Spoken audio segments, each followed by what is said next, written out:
Buonasera a tutti, benvenuti a questo incontro con Chris Burry e Alfredo Coppola, fondatori e CEO di US Market Access, che è una società specializzata con sede in Silicon Valley, dove fanno incoming di innovazione e startup dal resto del mondo verso la Silicon Valley, ma sono soprattutto molto noti nel mondo perché lavorano in 36 paesi, promuovendo e gestendo programmi di creazione di impresa.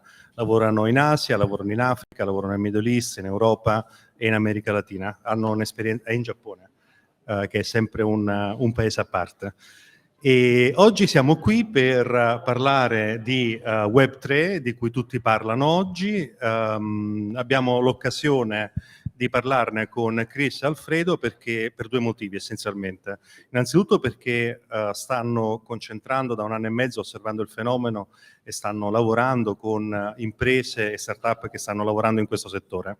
E anche perché hanno appena condotto una survey con 25 venture capital e business angels a cui hanno chiesto dove state mettendo i soldi dopo la pandemia, per capire dove stanno mettendo i capitali. Quindi abbiamo anche un insight interessante oggi.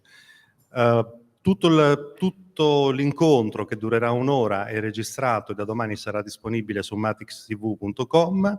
Alla fine dell'incontro abbiamo un piccolo rinfresco oltre la tenda nera e oltre la mostra Robotics, che è una mostra che divulga, fa conoscere, sensibilizza e speriamo anche incuriosisce e innamorare sul mondo dei robot, la loro cultura, dove vengono, cosa stanno facendo i robot nella nostra vita quotidiana, che impatto hanno. Ci sono dei pezzi molto interessanti e la visita per voi che siete qui oggi è gratuita. Bene, so welcome Chris, welcome Alfredo. So we're here about, we have also but prima di iniziare volevo presentarvi un amico di tutti noi che ha preso l'abitudine di presentare ogni incontro e che è il robot Espian, un pezzo molto interessante, uno dei robot più avanzati che c'è in questo momento sul mercato, fa parte dell'esposizione. E vuoi dire qualcosa? Cari amici, benvenuti a organizzato da Opificio Innova, all'interno della mostra House of Robotics. Il tema di oggi è Web3, il prossimo grande cambiamento. A cosa stanno guardando gli investitori della Silicon Valley? E ne parleremo con 2 ospiti illustri, Chris Burry e Alfredo Coppola, US Market Access Center Founders. Il Web3, che secondo molti osservatori, creerà nuove economie, nuove classi di prodotti e nuovi servizi online. L'uso della tecnologia blockchain sta rivoluzionando il modo in cui l'informazione è archiviata, condivisa e distribuita sul web. Le sue applicazioni trasformeranno i modelli industriali e organizzativi dell'industria digitale. Vi ringraziamo per la vostra presenza e vi auguriamo una bella serata tecnologia e dell'innovazione. Ah, sì, Burry. Ebbene sì, ha imparato anche qualche parola di sardo, sa anche recitare una poesia, però quella la riserviamo alla fine. So, welcome to all. You have online live translation, so you can benefit of it. Thank you, Chris. Thank you, Alfredo, for coming here, and also after a long day of training, because you're making the training for the Talent Up program. So, why we are here? I mean, why Web3? Web3 is after Web 1 and Web 2. Web 1 was just a read-only medium.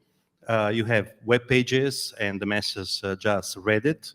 Web 2 was about user-generated content mainly. I mean, it was YouTube, it was post, there was the social, but with the Web 2 we had the phenomena of having a big platform owning the content of the users and making business on it. Now, after 2020, after the last year, I mean, everybody is talking about Web3. So why there is so much hype about Web3 and what is it? Well, before I start, thank you for having us, and thank you to all of you for coming out tonight to hear us talk. Web3 is one of these interesting things where everyone can feel there is some kind of fundamental shift that is happening in the technology space. And the shift is driven by both sort of technology and what I would consider to be user frustration. The user frustration is, as Graziano was saying, with the big platforms, Facebook and so forth, I'm not as kind about it being about user-generated content. It was really about data, and it was about monetizing data about people. Why Facebook wanted me on Facebook was to collect information so that they could push advertisements to me. And everything about me ended up being owned by the big companies. It ended up being owned by Google and by Facebook and all of these other platforms. And people have sort of been, for the last 3-4 years, in revolt against this.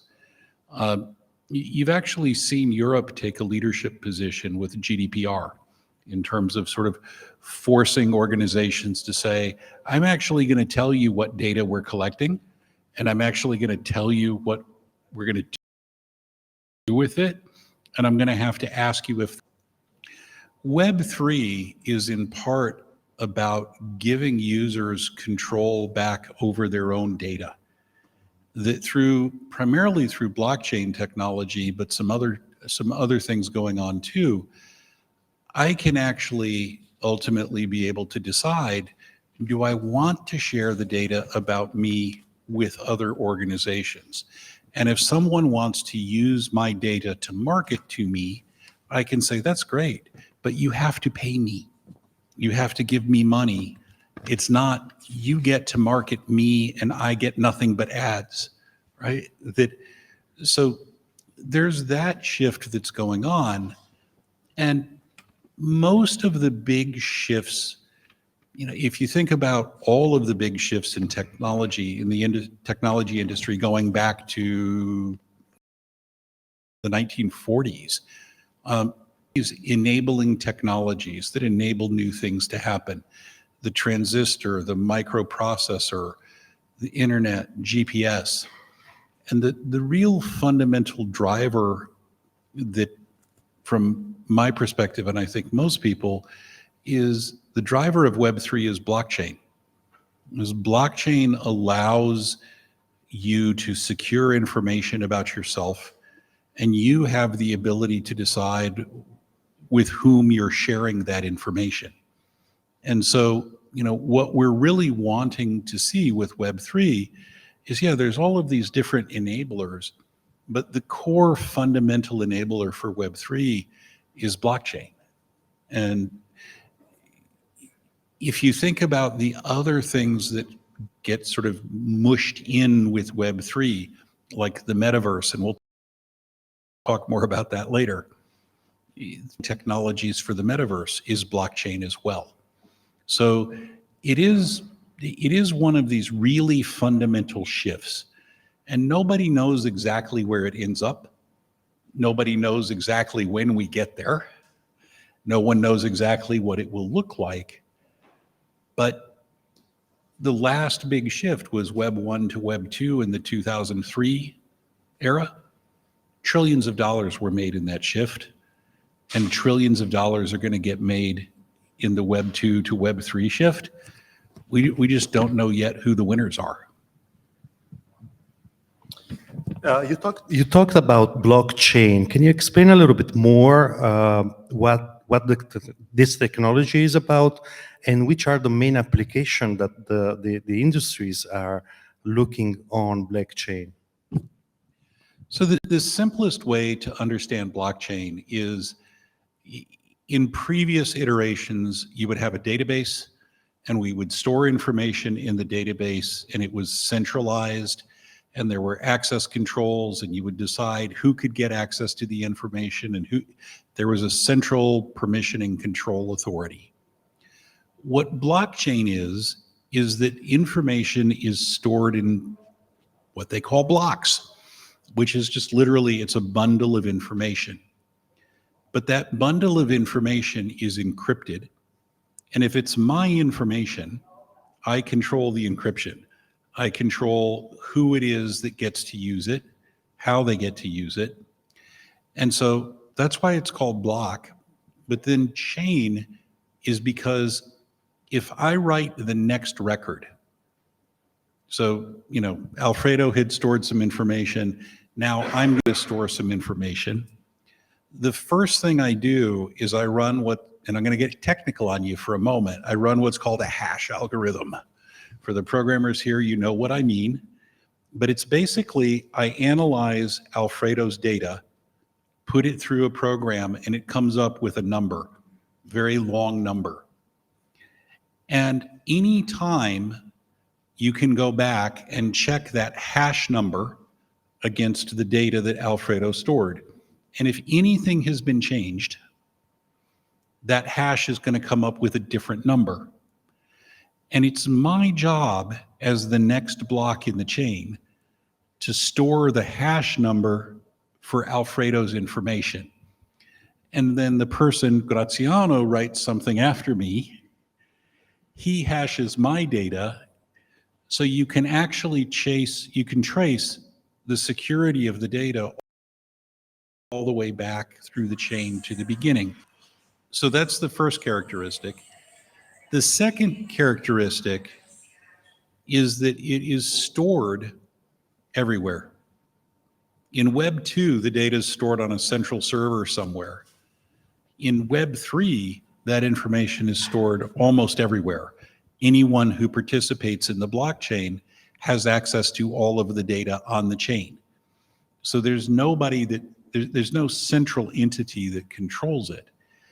Cryptocurrency is the most famous of the applications of blockchain, but like Bitcoin is not blockchain. Bitcoin uses blockchain.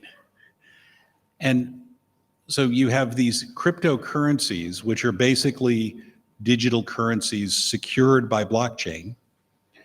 There's what are called smart contracts.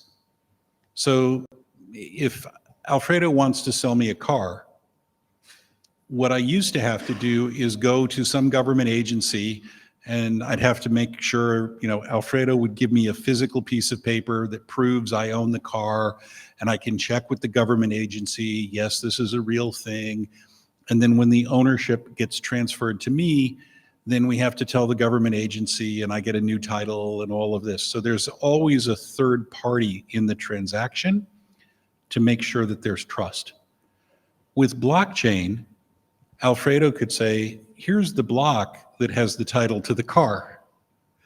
You give me 10,000 euros, and I give you control over the block which has the title in it. And now I own the title to the car. Alfredo has his money, and there was no third party that was involved. So it gives you the ability to chase and secure these kinds of transactions without having this third central authority. The other thing that has a lot of noise, two more things that have a lot of noise around them right now. One is NFTs. If I see another story about an NFT, I'm just sort of going to. NFT stands for non-fungible token, which basically means I can store information in a block on a blockchain and nobody can change it.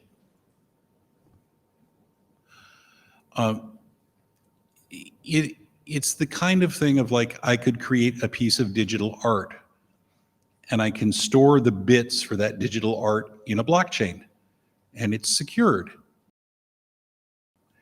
But I can store anything based on fungible token. I can store actually the title to the car. I can store a piece of music. I can store a poem. I can store anything. And then I can, using a smart contract, trade that back and forth. I honestly don't understand the whole NFT craze right now. It's like, oh, I bought a piece of digital art. Okay. But also, I'm not the smartest guy in the world. So somebody out there right now is making a lot of money and I'm not. So, you know, I'm happy to do that. Let them do that. I don't understand it. And then the final thing that's getting a lot of noise is what are called DAOs. And what a DAO is it's a different way of organizing a company or a society or a cooperative. And it is really a return to almost pure democratic control of the organization. Your ownership of the organization is reflected in its non-fungible token. And basically, every unit of value gets one vote. So if there's a decision that says, should we expand the company into Spain? Everyone that owns a token gets to vote. And if 51% of the tokens say yes, then that's what the organization does. It's not clear for organizations at scale how this would work. If you have maybe 50 people, but if you try to imagine, some of the larger corporations, have 100, 200, 300, 400,000 people that work there. If you give each of them a vote, I'm not sure how all of that works. And if you think about the number of shares and shareholders in a traditional company, if you had your shareholders voting on every single decision the company was going to make, I'm not sure how that one works too. But we're still really early in all of this. I mean, this is super, super, super early. And we won't know where it all ends up for probably 5 to 10 years. Yeah, so we had thank you because it was a good overview about what we're talking about.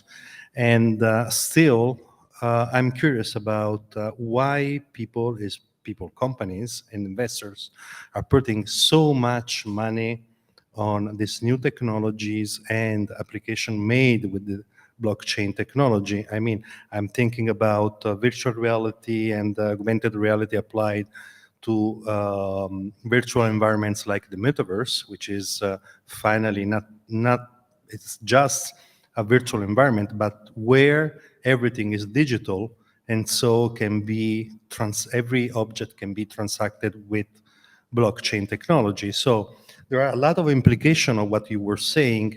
And before going to that, I would like to ask to Alfredo, what are thinking, what are looking at the investors today, looking at this kind of technologies, and why there's so much excitement about that?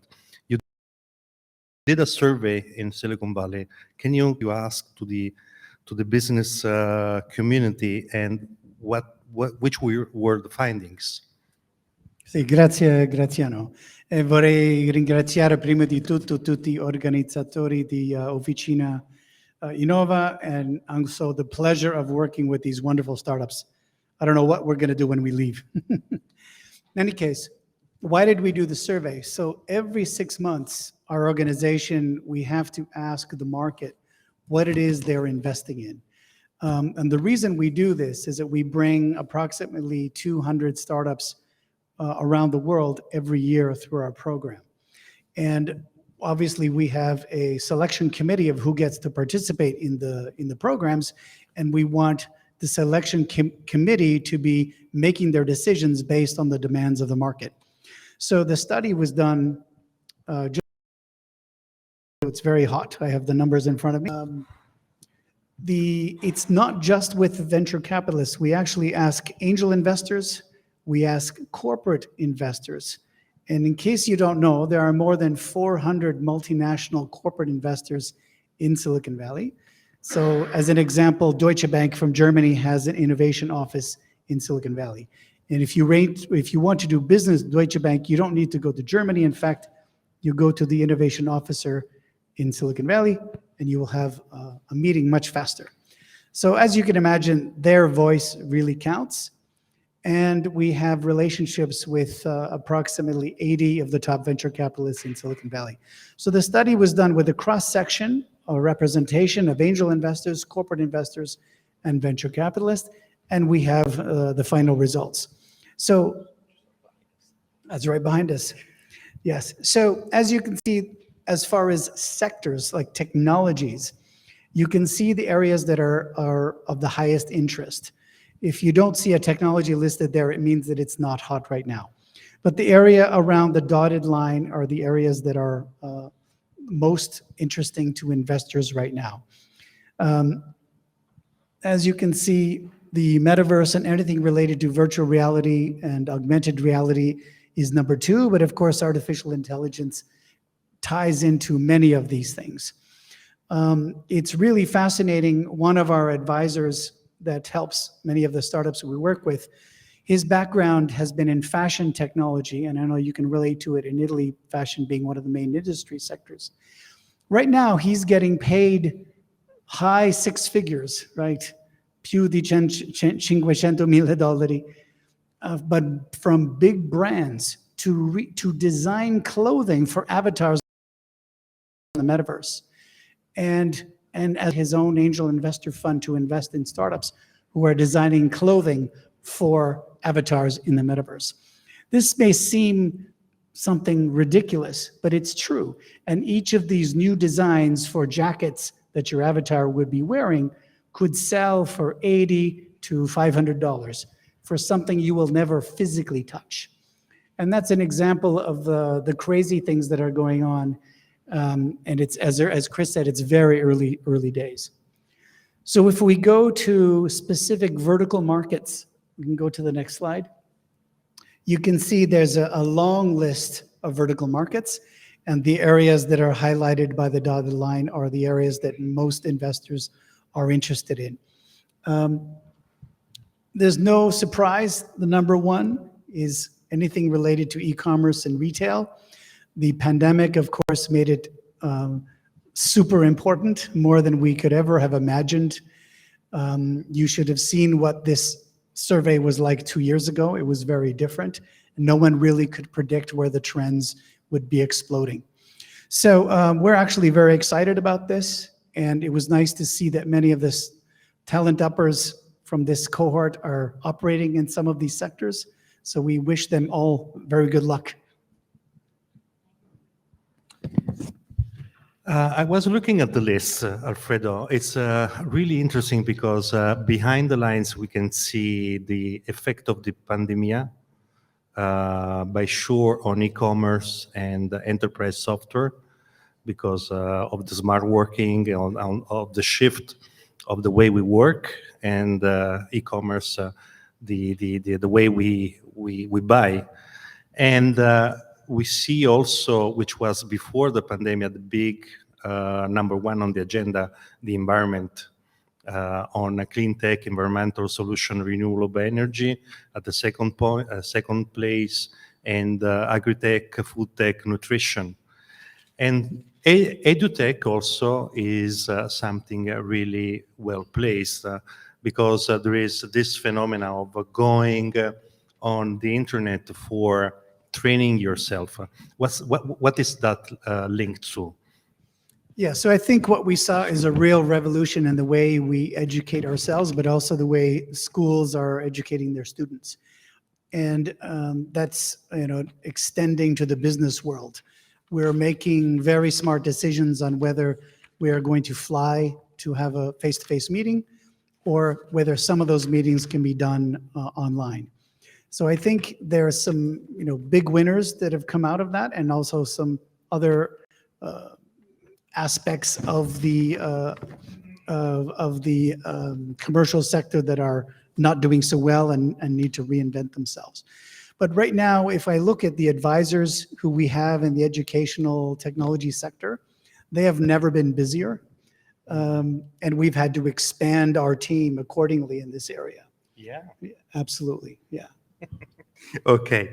So, Chris, just before you mentioned the metaverse, this strange thing which is not yet well understood, I know that you're both of you quite familiar with the metaverse, and you're seeing new business around that. Can you tell us some kind of examples of new business which are running under the metaverse? Alfredo was quoting the fashion industry. Balenciaga probably was one of the first company trying to sell their goods, but I know that a lot of them followed soon. But it's not only that, or there is also something else. The metaverse. What is the metaverse before? Let's start from there. The metaverse, if you think web3 is not understood, the metaverse is less understood. If you ask 10 people what is the metaverse, you'll get 15 answers, sometimes from the same person contradicting themselves. But the simplest way to think about it is it is the creation of a virtual world. And we talk about the creation of digital twins, that a digital twin is there's something in the real world and we create some kind of digital representation of it. Metaverses tend to be trying to replicate, sort of create a digital twin of the real world. Others are creating sort of their own imagined, like this is the way the world should be, digital twin. But the idea is that you're replicating sort of the way the world works, that you can have your avatar, and your avatar can move around inside this digital world, and I can have a conversation with Graziano's avatar, right? There are some really amazing sort of virtual conferencing softwares that have come out where I can have my avatar and there's a meeting room just like this, and you can walk in and there's avatars on the stage having a conversation. Facebook did that. Yeah, and also Zoom is announcing a service on that, right? Yeah, and there's a whole bunch. There's Verbella, there's Hopin, there's a bunch of these different solutions, which tries to find ways to create sort of real world interactions without having to be in the real world. And Alfredo used the example of digital clothing, which you can then put on your avatar. I can put my Ralph Lauren jacket on my digital twin inside the metaverse. There is the challenge is everyone that's trying to implement a metaverse has a different sort of view of what it's all about and a different focus, because there isn't the metaverse. There are probably 80, 90 different instantiations, different implementations of a metaverse technology. And as of today, you can't move from one metaverse to another metaverse. You cannot. No. So if I'm in a metaverse that was built by Microsoft, and there's the metaverse that was built by Facebook, there's a wall between it, because there's no standards that allow you to move sort of from one environment into the next environment. I'm sure at some point that will happen, but it will be a huge fight over who gets to decide what the standards are, and then how do the standards get implemented. But there's so much investment going into trying to figure this out because it has the potential to completely change the way in which we interact with people. And as the technology gets better and better, you know, as you move inside the metaverse, it will become more and more real. And you know, I look at the experience today of like going to a virtual conference versus what it was 3 years ago. It's just it's completely different, right? It's the kind of thing of, as you know, if you know, Massimo and Luca were talking to each other in the metaverse, as I walk towards them, I can start to hear the conversation. And as the conversation, you know, the conversation fades. And I mean, Alfredo, I'm sure you've got opinions on this too. It's still in its very infancy. But again, going back to the investment piece, the people who ultimately figure this out are going to create the companies they create are not going to be worth $1 billion. They're going to be worth $1 trillion. And investors like that idea, and they're willing to invest across a whole bunch of companies because right now no one knows who's going to win.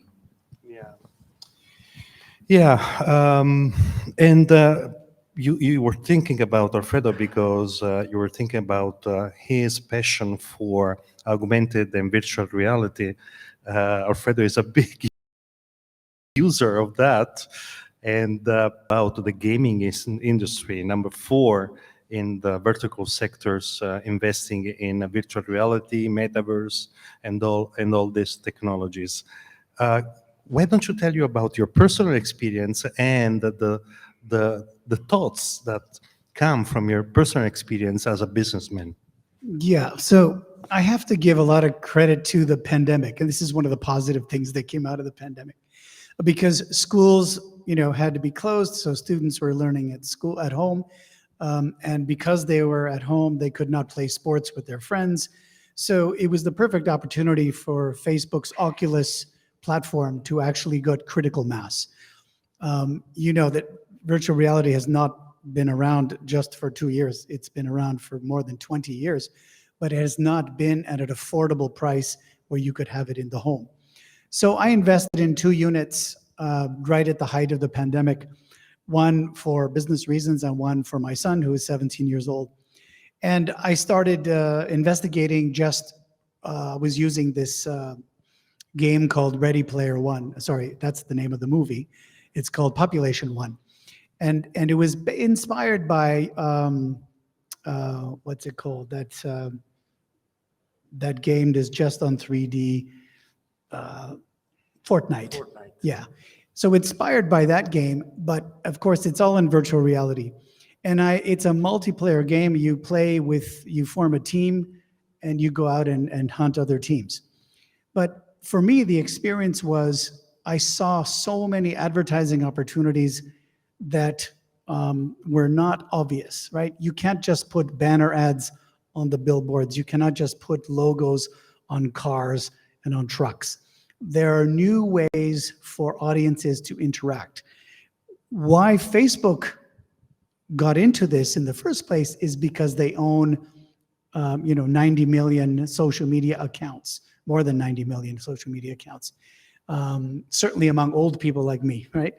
And the way we interact with brands has not been invented yet. If you've heard of Epic Games, which is one of the biggest gaming companies in the United States, they created an entire division just to manage how brands interact in the metaverse. And in fact, it's very well-known Italian woman, Raffaella Camera, in Los Angeles, who's heading up this division. So I would love to do a program just on gaming and virtual reality in Sardinia, and we got Raffaella lead to this program. But that's another discussion, because she's got the best job in the world, in my view. No, because right now, brands, there's a lot of fear, right?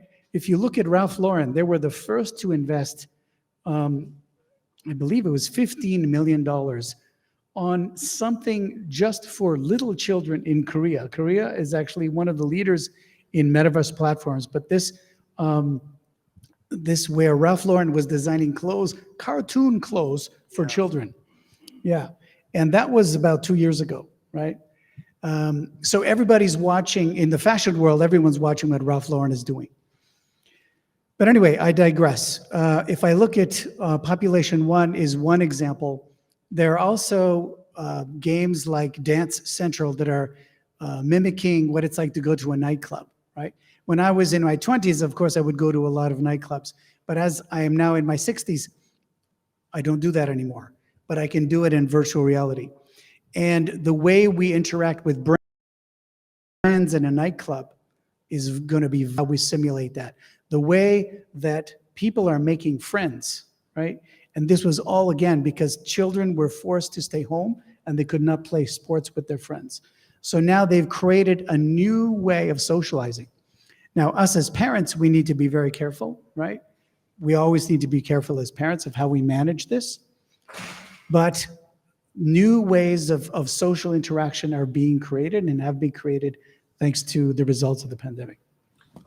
It reminds me a lot of the Web2. When Facebook raised and the new social realm raised, everybody was talking about new ways of socializing, making friendship, changing or experimenting new identities, the avatars, because I still remember Shelley A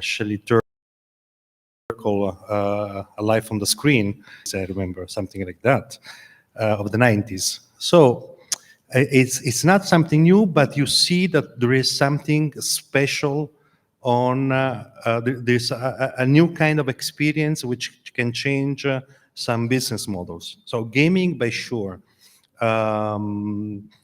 edutainment, by sure, but also customer relationship and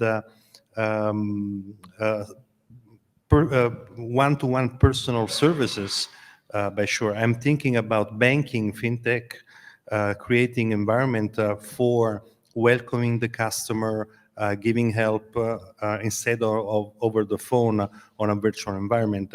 Which are the kind of application which you see as much promising? One of the two. So my background is much more sort of enterprise software. So I tend to have a more, look at what big business is going to do. It's interesting, one of the Japanese banks, one of the big banks in Japan, is piloting actually sort of like a super ATM machine, but it actually has an avatar, and the avatar actually takes the place of a teller.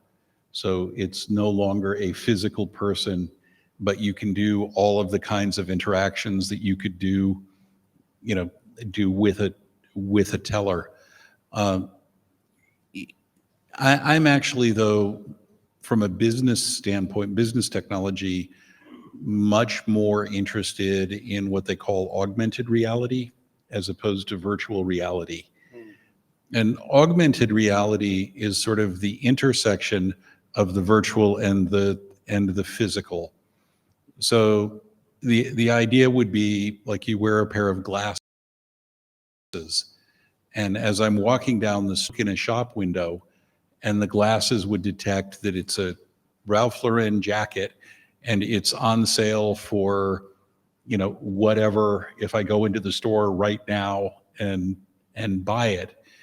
So it's the blending of data from the digital into my real world, but it's going to create amazing training applications where, I can walk up to a machine that's broken, and because I'm wearing the glasses, it gives me a superpower. It will recognize what the machine is, and it will automatically grab the repair manual, and it will talk to the machine. Then it says it's error code 9287 or whatever. And in the glasses and in my earpiece, it'll tell me how to fix it. And I don't need to bring the manual with me. I don't need to do any of that. It will change the way, for instance, maintenance is done. It will change the way, for instance, science is taught, that you can wear the glasses in the chemistry lab in high school.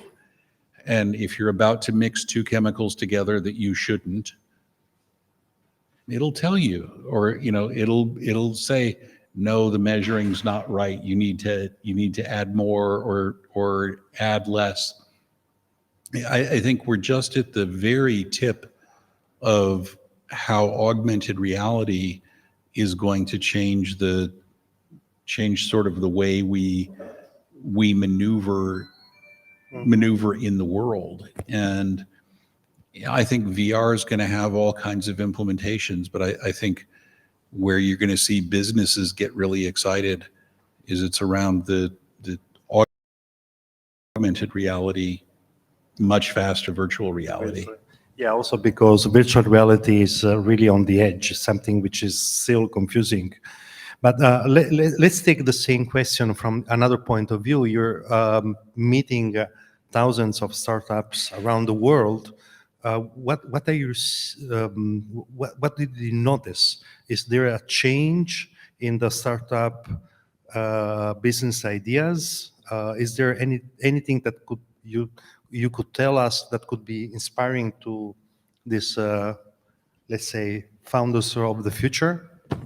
Yeah, that's a really good question, Graziano. I think what we have definitely observed is that there's a shortage of really superb AI talent. And we're seeing some, a whole variety of different schools trying to ramp up their AI training. It is so new. And we're seeing just about everywhere that we work has a shortage of AI talent. So I think there's a rush worldwide. We do a lot in Japan and Korea, and they're screaming that they don't have enough good people. We've been asked by our colleagues, we've been asked by our clients from different governments, a lot in Asia, to develop and design AI training programs with our partners from Stanford and Berkeley. So that's something that there's currently a huge demand in. And if you look at, in the previous slide was, artificial intelligence was the #1 area that investors are investing. I would say machine learning is #2, where there's a shortage. And you compare what AI is against machine learning, we're developing applications that simulate human. Machine learning is creating, teaching machines how to learn instead of having to program all of the actions. So there is a distinction between the two. But I cannot ignore what now, Zuckerberg gave it a name and is the metaverse, but there is just too much fear in what it's going to mean for brands. And when you see e-commerce at #1 here, it's brands are trying to invest fiercely in understanding what role they're going to have in the metaverse. And no one has the answer. It's all going to be the biggest corporations with the biggest budgets to experiment. But that's good news for the talent uppers, because you can be part of this revolution that's happening. Yeah, thank you very much. Let's end the talk with some suggestions. Website or newsletter to follow from Chris and Alfredo, and maybe also Alfredo, as you're a fan of it, some game on to be played on the HoloLens. We have HoloLens here you can try. So maybe if you give us a suggestion, we can install it and then let them try it. Yeah, well, I am. There's no surprise. I'm addicted to Population One from a multiplayer standpoint, from a fitness standpoint. Okay, and we are always struggling to become healthy and fit as we become older. There is a game called Blades and Sorcery that is the best medieval sword fighting I've ever experienced in my life, and nobody gets hurt. Chris, you always have a treasure of sources and suggestions for readings, websites, newsletter to subscribe. We knew each other since some years, and you gave me a lot of suggestions. Can you share with us where to look at? So there's a couple of things. There's a super well-known investor, Mary Meeker, who every year does this huge study on sort of like what's going on in the internet, what are the trends and so forth.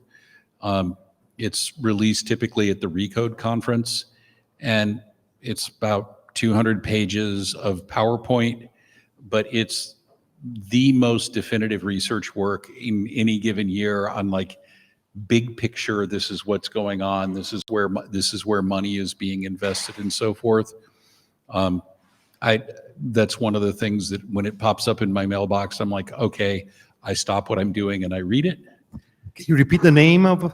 It's Mary Meeker's State of the Internet or something. I don't even remember what she's calling it these days. It's Mary Meeker. Yeah.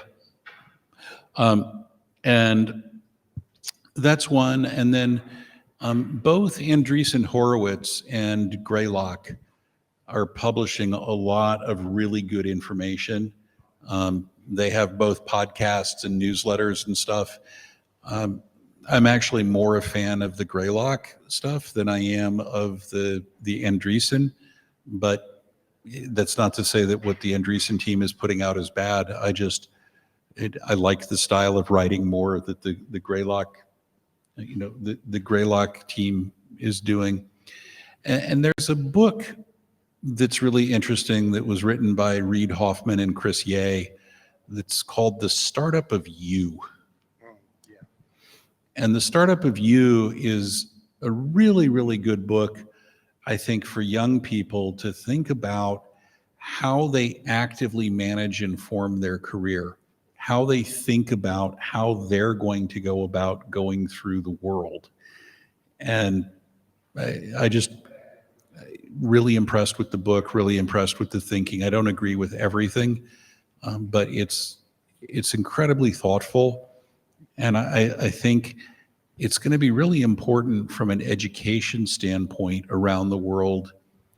The future that the youth are going to be confronting in terms of the rate of change, the volatility of change and so forth, it's going to be really important to help educate and train the youth on how to be able to navigate this new world, because it's going to be completely different than what I navigated, even what my kids navigated. They're now in their late 20s. The parents of the next generation are honestly going to be useless in terms of their own experience. And I think Startup of You is a great place to begin. Thank you very much to Chris Burry. Thank you very much to Alfredo Coppola. And so next meeting, next talk will be on the 28th here at 6:30 with Amy Peck, who is the author of Blockchain is the New Black. She will talk us about blockchain, metaverse, and we will have, together with Amy, Carlo Mannoni, who is the director of Innois. This talk was organized with Innois, and thanks to the Fondazione di Sardegna. Thank you very much. And we have just an aperitif behind the curtains. Thank you very much. Thank you. Thank you.